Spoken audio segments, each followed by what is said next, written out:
Hello, I'm Harry Forbes from ARC Advisor Group. I'm here today with John Conway and Greg Boucaud, who are both from universalautomation.org. Gents, welcome to the ARC Forums. Nice to have you here. Thanks, Harry. Thanks, Harry. Good to be here. Well, John, let's start with you. Maybe you could explain to people very briefly just exactly what universalautomation.org is.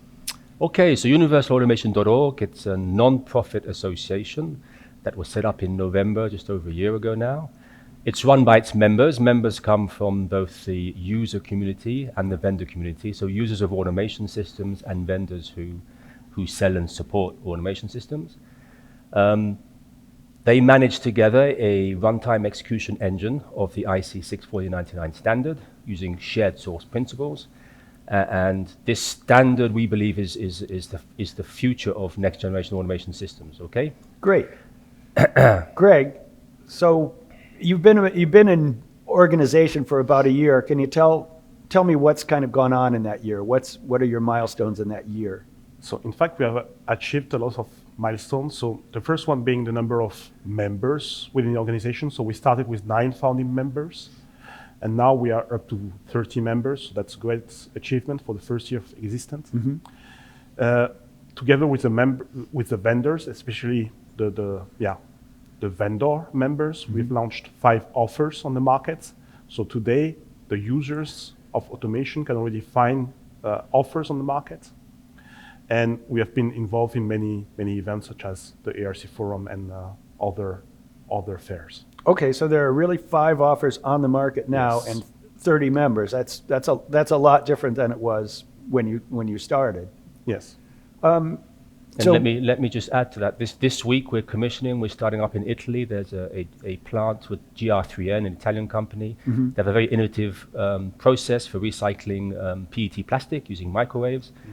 And this week we're starting up a system that consists of STAL, ATEX control system, a ESA Italian company has an IPC mm-hmm. for calculation intensive control, plus Schneider Electric Altivar drives with the control embedded inside. So this week we're actually starting up a multi-vendor universal automation solution. It's pretty exciting. Oh, no. That certainly is. So where are you going to go in the next year? What are your kind of objectives in the next year, John? Well, our longer term vision is that automation applications, they should be built by plugging together vendor independent software components, okay? And this for us is very important because we believe that in the future, Industry 4.0, digital transformation, call it what you want, for that to become a reality, we have to be much more efficient in the way we build automation applications. Mm. And for us, it's about reusing software independently of the platform which it executes, okay? So the technology 64099 enables that, but to become a market reality, we need more vendors and we need more users, okay? So our priority this year is to recruit, particularly users, okay? Because users will draw the vendors into the store, yeah? I get it. Greg, what are the activities that are going on now in the organization? What kind of activities are you supporting? So first activity is to train and train the people and the members on the technology. So we have organized training sessions both in Europe and in the US. So we are planning 2 of a session this year. One end of March in Europe and the next one end of September in the US to retrain the people on the technology. The next thing is we are creating working groups.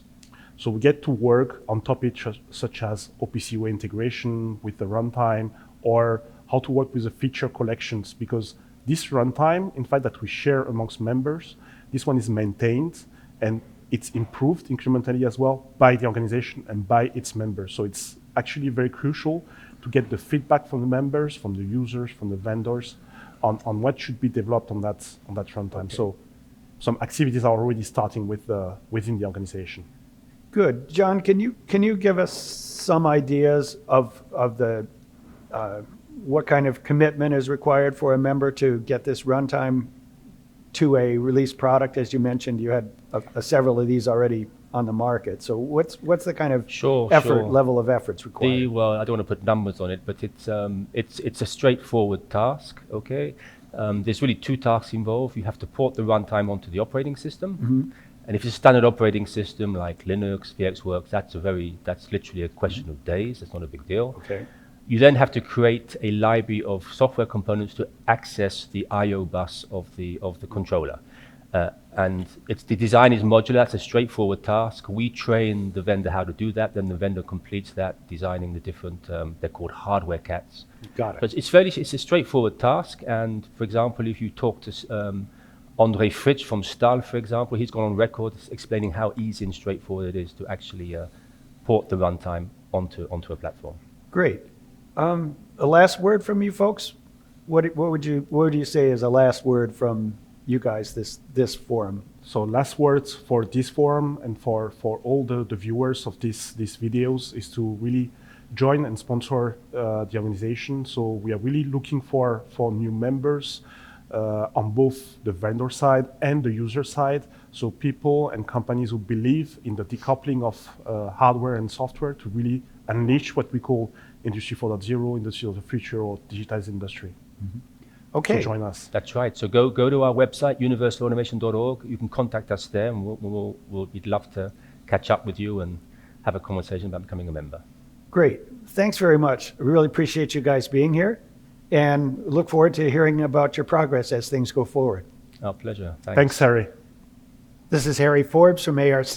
My guests have been John Conway and Greg Boucaud from universalautomation.org. Thank you for watching.